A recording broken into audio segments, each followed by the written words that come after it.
Have you thought about hiring overnight care to help with your newborn, but you don't even know where to start? Stay tuned, because we're going to talk all about it. Welcome to Parenthood Prep, the only show that helps sleep-deprived parents and overwhelmed parents-to-be to successfully navigate those all-important early years with their baby, toddler, and child. If you're ready to provide the best care for your newborn, manage those toddler tantrums, and grow with your child, you're in the right place. Now, here's your host, baby and parenting expert, Devin Clement.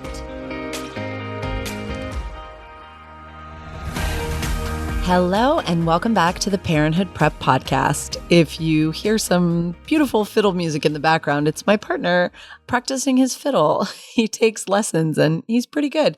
I imagine they're going to edit it out, but just know that I am listening to lovely fiddle music, which is nice because it is really freaking cold right now. And I find myself longing for the temperature to be like 30 or 40 degrees because it is down like in the teens and it is just awful.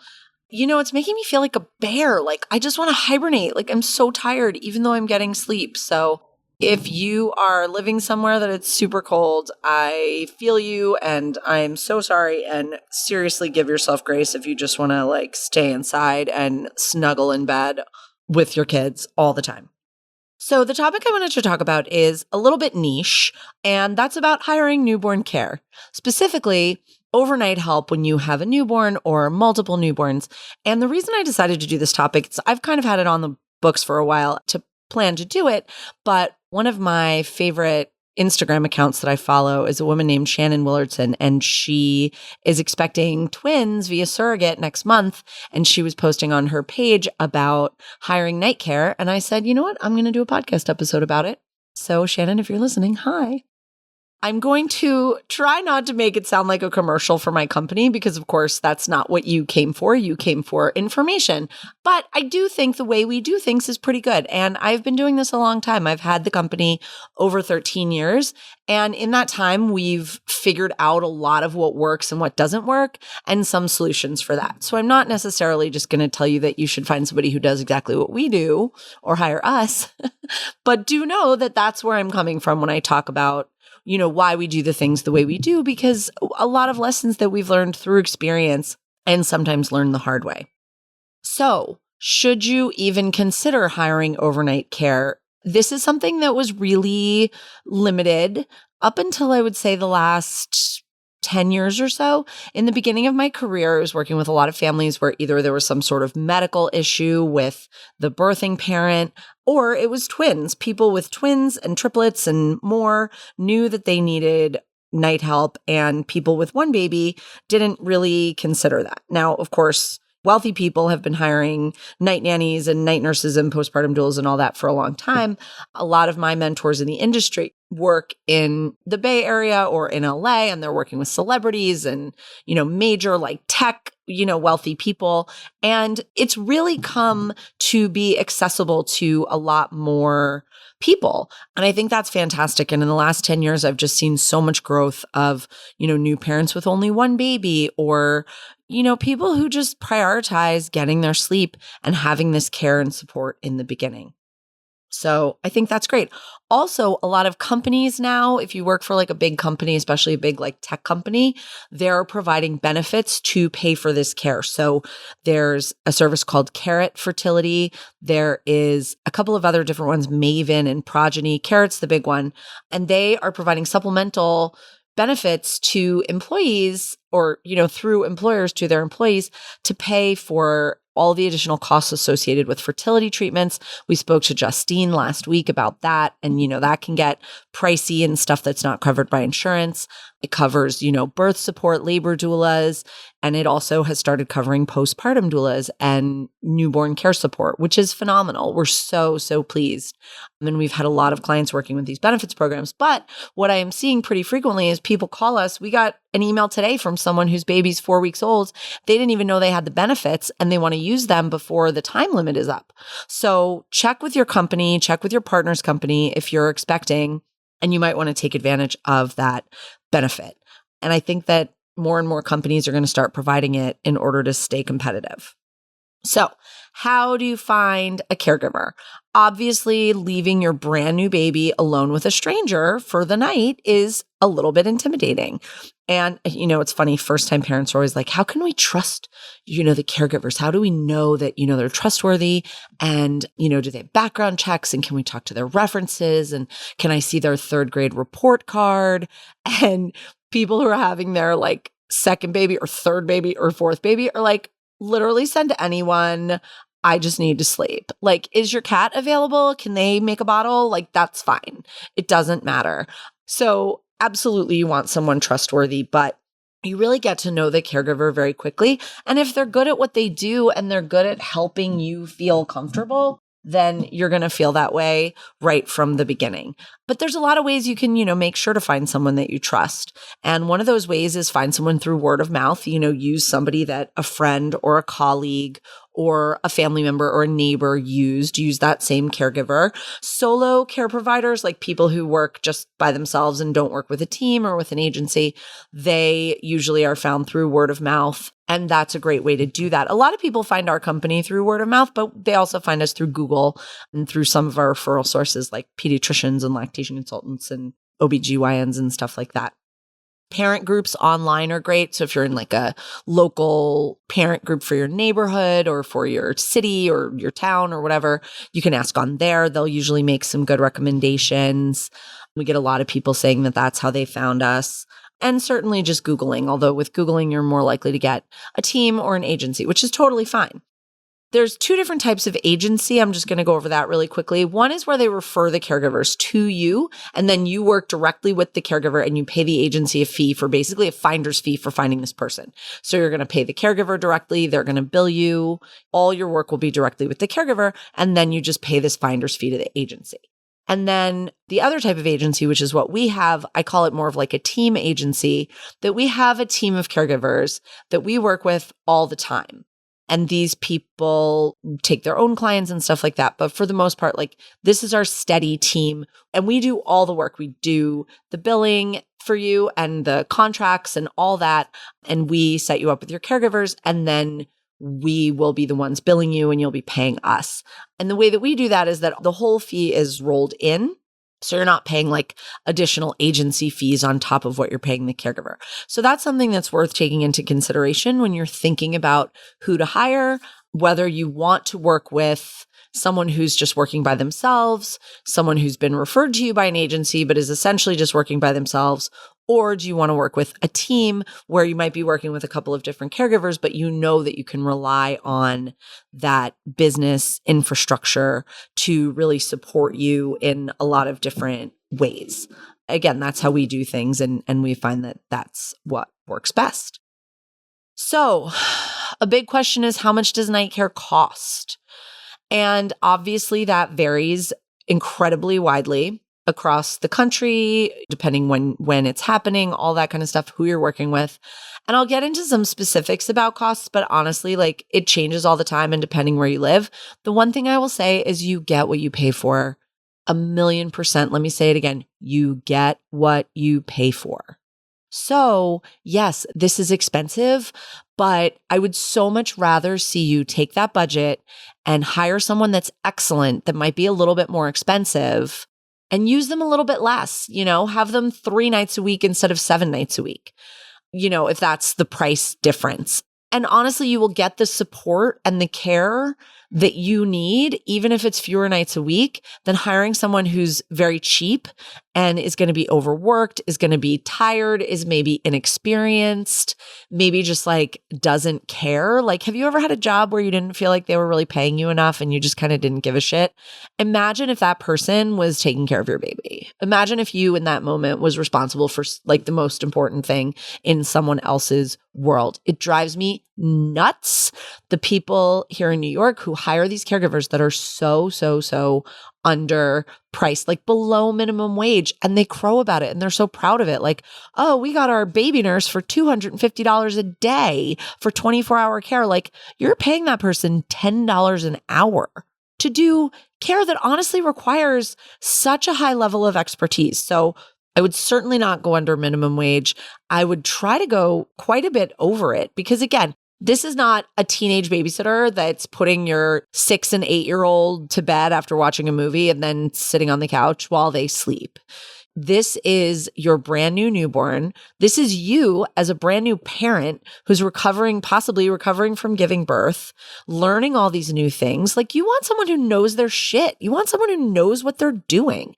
And you don't want someone who's so tired, they're undercharging so much that they are working 7 nights a week plus days. Clients ask me all the time, like, are your caregivers, do they also have day jobs? And I'm like, no. Yeah, we might do a day shift with a client here and there, or some of them might have like a part-time job or something like that. But nobody is going from like a full-time daytime job to a full-time overnight job the way that they do when they are undercharging. And a big part of the reason we charge a lot on the high end is so that our caregivers can be really well rested and provide that care to your family. So that's something that I would absolutely consider when you're looking at the pricing.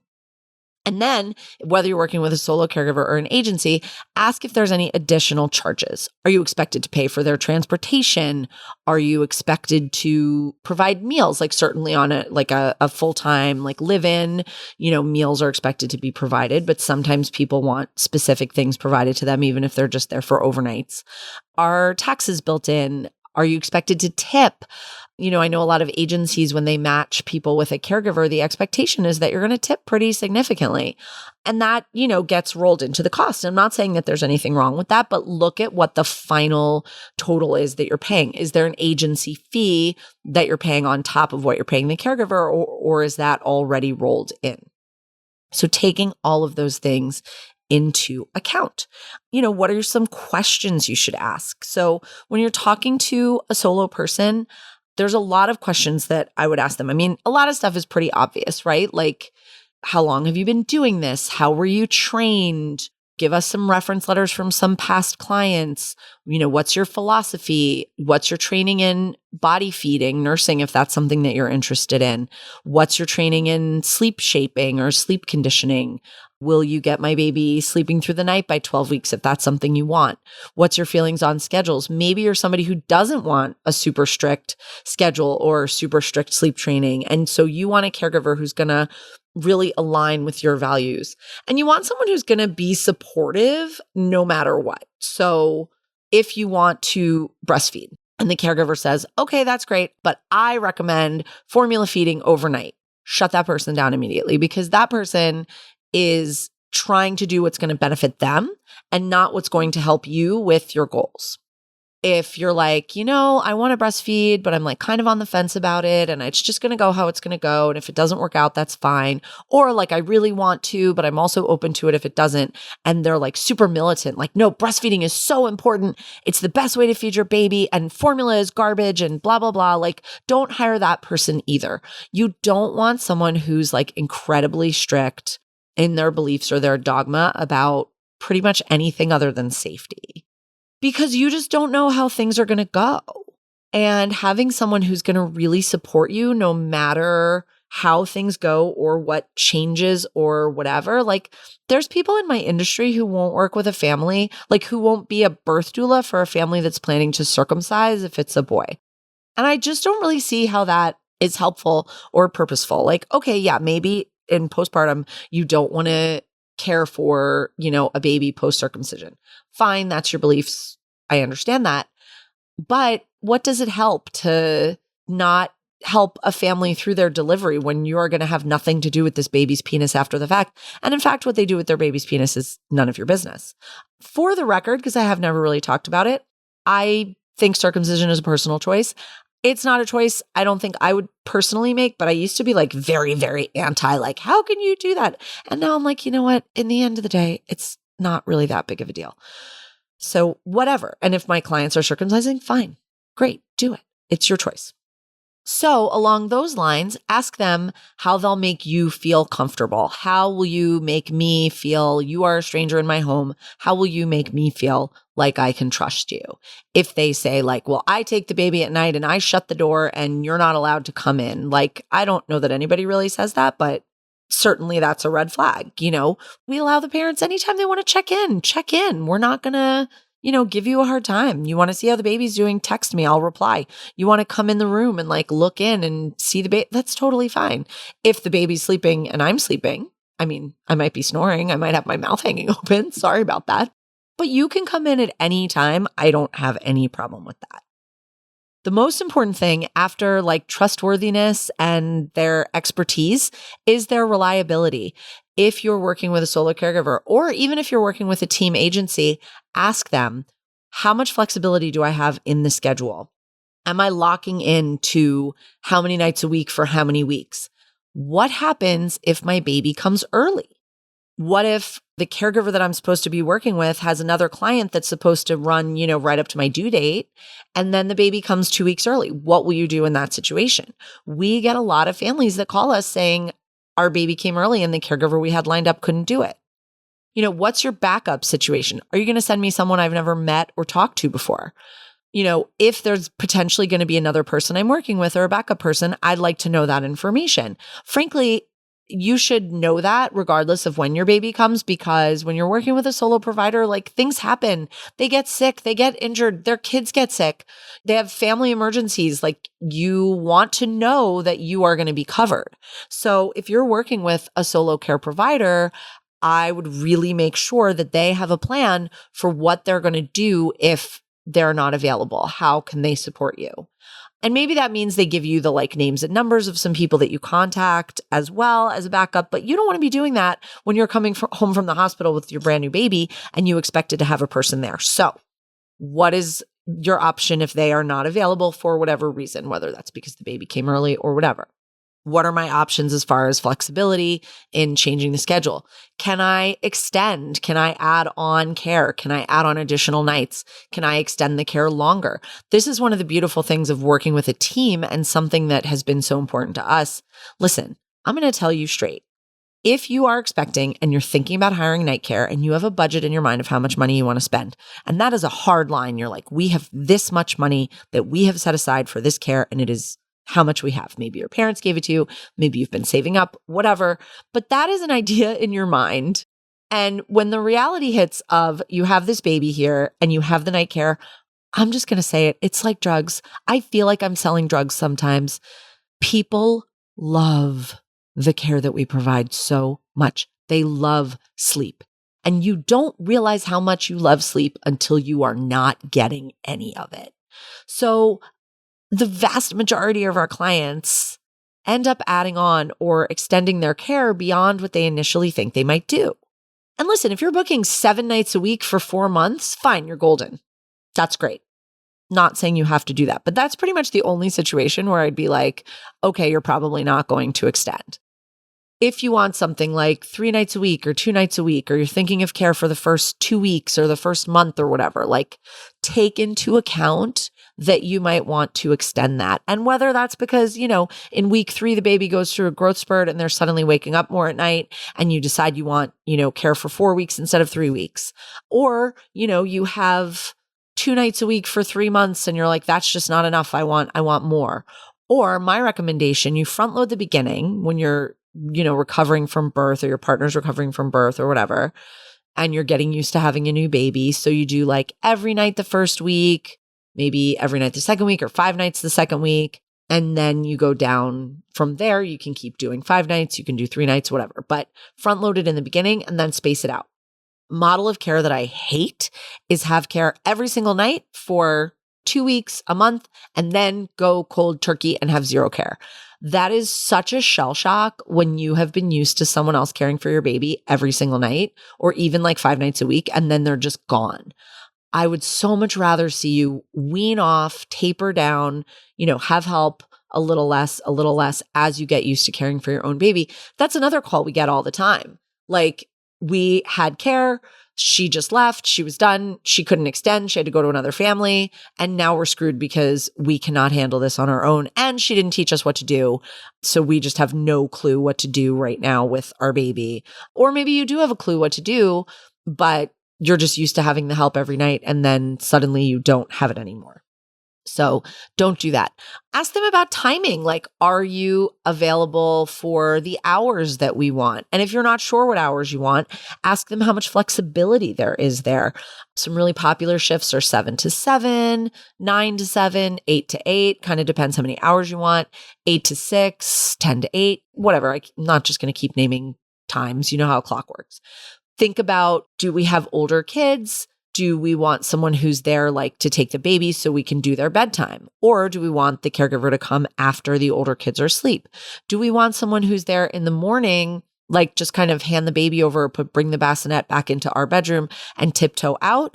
Or do I want to get up and have a shower and have a coffee, and maybe your caregiver will even make you breakfast, and then you take the baby and then you start the day? Do you have bigger kids? Do you want someone who's going to come and butt up to the time that you do the daycare drop off, or the nanny comes, or your mom comes to help out? Especially in those early days when you're like newly postpartum, maybe like your partner's dropping your 2-year-old off at daycare on their way to work, and you don't want to take over with the baby immediately when that happens. You want a little bit more support. Just think about that timing and make sure that your caregiver is available for that. I heard of someone that another potential client of ours had spoken to who has a hard and fast rule that she works 9 p.m. to 5 a.m. And that is so crazy to me. So crazy because 8 hours is a short shift. I understand that some people want it or it's all they can afford. Fine. You want to do 8 hours, do 8 hours. That's no problem. I'd rather see you do 8 hours than no care at all, but it is a very short shift. But what I will say is 4 to 6 a.m., like, I know they say we can't say everything's the same and every baby's different. I have yet to meet a baby who is calm and normal from 4 to 6 a.m. before they are sleep trained. There is just no baby in the world who is not making some kind of sound, grunting, squirming, fussing, kicking off in some way from 4 to 6 a.m. So if your caregiver is leaving at 5, like, you're waking up at that time. I have said since I was a young nanny. Also, when you're thinking about these schedules, take into account, like, what's your routine? What's your schedule? Are you a night owl? Are you an early bird? Do you want to be tucked into bed by 9 o'clock? Have the caregiver come at 8. Are you usually up till midnight? Have the caregiver come at 9 or 10 and stay until, 8 or 9 in the morning. I have said since I was a young nanny, I'm a night owl. If I ever have children, I want someone here from like 5 in the morning to 10 a.m., like every day, just to like deal with them in that hour so that I can wake up and I can like start my day like a normal person and not be starting the day already exhausted because I've been woken up every 5 minutes since 5 a.m. and I only went to sleep at midnight. So a caregiver that leaves at 5 a.m., I'm sure in certain situations it's fine. I personally do not think that that is useful to anyone. She was also significantly more expensive than we were, and we're on the high end. I'm like, if you could map out how much, like, obviously we charge the same rate per hour, but if I could like gauge in the course of a night how much work I was doing at any given time, like sort of measured in dollars, I am doing the bulk of that work from 4 to 7. A little bit in the beginning, a little bit here and there. Of course, there's feeds you're waking up for and this and that. But the most intense hours of work I'm doing are in that very early morning. So you're paying all this money for her to do like the easy part of the night, which is a little crazy to me. Ask them, philosophy questions like, what do they think of Socrates? No, a little dad joke there. What's their philosophy? How will they help you figure out your philosophy? Will they help you find your way? Like I said earlier, you don't want someone who's going to be super dogmatic. But what's important to you? Do you want someone who's going to get the baby on a schedule? Do you want someone who's going to get the baby sleeping well, who's going to create some routines? Is it your second or third baby and you want someone who's going to help the baby just fit in with the rhythm of the family? Do you want someone who is willing to help out with the older kids while you're with the baby? Like maybe you're feeding the baby and somebody else, reads the older kids a book and puts them to bed or gives them a bath or whatever. What is important to you? Make sure that they're on the same page with you about that. And if they tell you that they typically like sleep train the baby or get them sleeping through the night, ask them how long that usually takes. Ask them like some questions about how they do it, just so you can make sure they, are aligned with your philosophy. A lot of these questions too, you're going to ask to the references. Reference calls are really, really valuable. If you ask like very probing questions, like how long did she work with you? If they say we used her for overnights for 6 months, like that person did not get the baby sleeping through the night. I mean, except in like the rare case that there's some kind of medical issue, we have babies sleeping through the night by like 4 months at the latest. And usually it's even earlier by like 3 months. And if someone calls us for sleep training and the baby's 8 months and they're like, oh yeah, we still have the baby nurse because the baby wakes up so much during the night, I'm like, what was that person doing? Why were they not getting the baby sleeping? And when I say medical issues, I don't mean like normal baby reflux. I mean like a micro preemie that was born at 26 weeks and is still only 9 pounds at 3 months old or whatever. Like, unless there's a major issue, and it's something that you want. If it's not something that you want or you care about, you want someone who's going to wake up and feed the baby 100 times during the night when they're 4 or 5 months old, you do you. But if it's important to you that this phase of your life where you have a stranger coming over at night is over quickly, then you want someone who's going to get the baby sleeping for you. What if the caregiver becomes unavailable while you're working together? This is a great question to ask agencies. I've already talked about asking that to your solo caregivers, but that's a great question. What if something happens to them? What if their next client delivers early and they're like, oh, sorry, like I can't stay. I have to go to my next client. They really, truly do this because it's really hard to predict when a baby's going to be born. And when you're trying to map out your schedule, you're just very dependent on the due dates lining up. We had 2 babies due a month apart, born on the same day. One was late, one was early. If those families had both hired the same caregiver who said, oh, great, like this baby will be born on October 1st. I'll work with them for a month. Then this baby will be born on November 1st and I'll be done with the October 1st baby. What if both of those babies are born on October 7th? Then what? What are you doing then?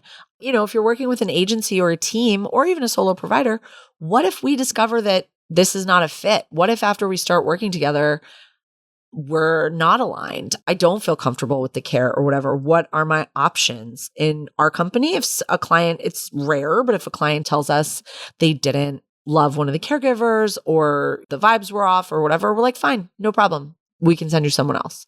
That is no issue at all. And then there's no awkwardness and they don't have to talk to the caregiver directly and say, oh, we like you, but we don't feel comfortable working with you anymore. They don't have to do that. We handle all the awkwardness for them. So how is that awkwardness going to be handled? Are they going to get a new caregiver in for you? Certainly, you want to know that someone is following the practices, safety practices and procedures that you want. Are they always going to put the baby down according to the guidelines? We had a sleep training client a few years ago who hired a baby nurse for her twins who put them on their stomachs, which is like a huge no-no, swaddled on their stomachs. Like, was she trying to kill them? And I think they might have also been on like a bobby pillow or something. I'm like, you are just actively trying to suffocate these babies. Like, listen, at the end of the day, if you put your kid on their tummy for tummy time and they fall asleep and their arms are out, like they're probably not going to die. Don't tell the American Academy of Pediatrics I said that. But you put them on their tummy swaddled with no arms to like push themselves up or do anything, that's chaos. So that's a good question to ask the references. Did they follow the safe sleep guidelines? Did they try to tell you it was okay to put like a loose blanket over the baby or something like that? Like, did they follow the safety guidelines? Some other questions to ask their references, their past clients. Are they glowing? I want the references to be glowing. I have hired caregivers to work for my company or been in the process of hiring someone. And if I talk to one of their previous clients and they're like, yeah, she was all right, I'm going to really probe that and see where's that coming from. Sometimes they're glowing. They're like, oh, she was amazing. She changed our lives. She got our baby sleeping through the night. I felt so confident. I felt amazing. And that person I'm going to hire to work with us, I'm going to use them as, one of our team members. But if they're like, yeah, it was fine, whatever, like it was our second baby, we got sleep, it's fine. I don't want that person on my team. And what I hear from a lot of people who hire some of these solo care providers, these inexpensive solo care providers in New York City, we call them baby nurses or sometimes night nurse. I mean, night nurse is kind of a general term for all of us. We are, newborn care specialists and postpartum doulas, but I'll accept night nurse. Baby nurse is generally like someone who moves in with you for like months at a time or weeks at a time and gets no sleep. They're exhausted. Don't hire someone who is trying to work 7 nights a week without a break or without trading off with someone else. Just don't do it. They are too exhausted. I should have said that earlier and I didn't. So anyway, the questions to ask the references. First of all, I want the references to be glowing. Oh, we loved her. What did you love about her? What did she do to make you feel comfortable? What are some of the ways that they went above and beyond? Did they get the baby sleeping through the night in the time that you wanted them to? What did they do for you? What did they do in addition to caring for the baby? What was their communication like? Were they willing to keep a log of what happened with the baby overnight? How did you guys, communicate with each other? I've heard horror stories of people who just take the baby and are not interested in logging anything, hand the baby off in the morning, tell you nothing, or, they're there all day and they just are locked away in the room with the baby and you never even get to see the baby. Or they're sitting on your couch, blaring soap operas and holding the baby while you're trying to live your life. So ask, what was their communication like? What was it like relating to them? Are they reliable? Are they on time if that's important to you? I'm going to tell you right now, I used to not really be on time all the time. And my clients knew that. And they knew that if I was 15 minutes late, I was going to stay 20 to 30 extra minutes in the morning. I was going to make up for that time. So they didn't care. If I got there at 9:15 instead of 9 o'clock, they were fine with that. I always made the time up in the morning. So is that something that you're comfortable with? If they're not super punctual, are you cool with that? Or do you want someone who's super, super punctual? Are they tidy? Do they wash the bottles? Do they do baby laundry? Are you going to find a mess left behind in the morning? Do they take out the diaper pail? These are all great questions to ask the references. How is their reliability? Did they call out a lot? Did they have transportation issues? I think if you ask references kind of vague questions like, oh, how were they? They'll be like, oh, they were good. Great. Yeah. We really like them. Okay, cool. Is there anything you'd say wasn't great? No, people don't want to say bad things about other people. But if you let them know that you're comfortable hearing whatever they want to say, that will go a long way to get them to really open up. And if you ask specific questions, because if you say, were they on time all the time? The person's not going to lie and say, no, they weren't. They might say, you know what? They weren't, but it wasn't a big deal because they always made up the time in the morning and they were so great that we didn't care. That's what I imagine my clients say about me. What I'm saying is things like that are not necessarily a deal breaker. We have, very punctual people that we've hired that the clients don't love as much. Another note about that sort of thing is I don't think years of experience is the metric that you should be basing your decision on. Because first of all, someone who's been doing this a bazillion years may not have come up to date. They may not have, the latest guidelines. They may not know, what people are doing nowadays with babies. They might be stuck in their ways. Listen, I'm old school in a lot of ways when it comes to babies, but I stay up to date on the latest guidelines for safety and the latest food feeding recommendations and feeding products and all that kind of stuff. And then also, I've had caregivers that come to work for my company after taking a training and they've just been doing some other job that was totally unrelated to this. And from their first night with their first client, they are beloved. They are requested back.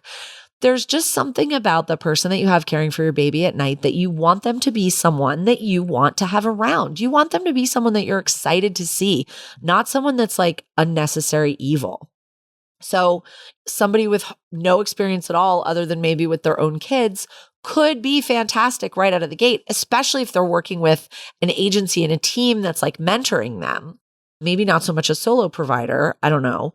But then I've had people that have had 10 years experience. I'll send them to some clients and the clients are very meh about them and very tepid. And I'm like, okay, I don't know what you've been doing the last 10 years, but it's certainly not been making clients happy. So that is kind of all the factors. The biggest thing I want you to take away from this is find out about their reliability. Find out what they are doing to stay in good shape for your family, for your baby. If they're telling you they work 7 nights a week, that is a red flag. Do not hire that person. If they are doing, a day job and a night job, don't hire that person. Reliability, tiredness, taking care of themselves. And you get what you pay for. I would love to hear your questions. Please post them on the Instagram, or you can email them to us. Everything is at happyfamilyafter.com or on Instagram at happyfamilyafter, or you can leave a voicemail on our website. And I look forward to hearing from you. Have a great day. Bye. To be sure you never miss an episode, be sure to subscribe in your favorite podcast app. We'd also love to connect with you on social media. You can find us on Instagram at happyfamilyafter or at our website, happyfamilyafter.com. On our website, you can also leave us a voicemail with any questions or thoughts you might have, and you can roast your baby. Talk to you soon. Thanks for listening to this week's episode of Parenthood Prep. If you want to learn more about the services Devin offers, as well as access her free monthly newborn care webinars, head on over to www.happyfamilyafter.com.